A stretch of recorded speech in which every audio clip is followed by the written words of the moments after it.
এটা হচ্ছে আমার কেকের মোল্ড।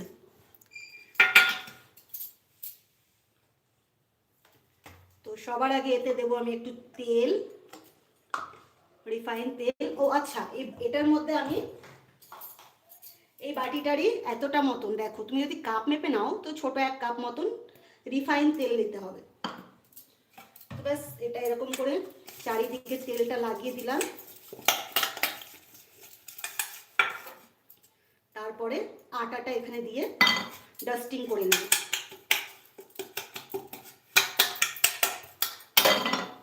আটা দিয়ে ডাস্টিং করলে কি হবে, তেলটা দেওয়ার পর যখন আটা দিয়ে ডাস্টিং করব, এভাবে ডাস্টিংটা করে এক্সট্রা যে আটাটা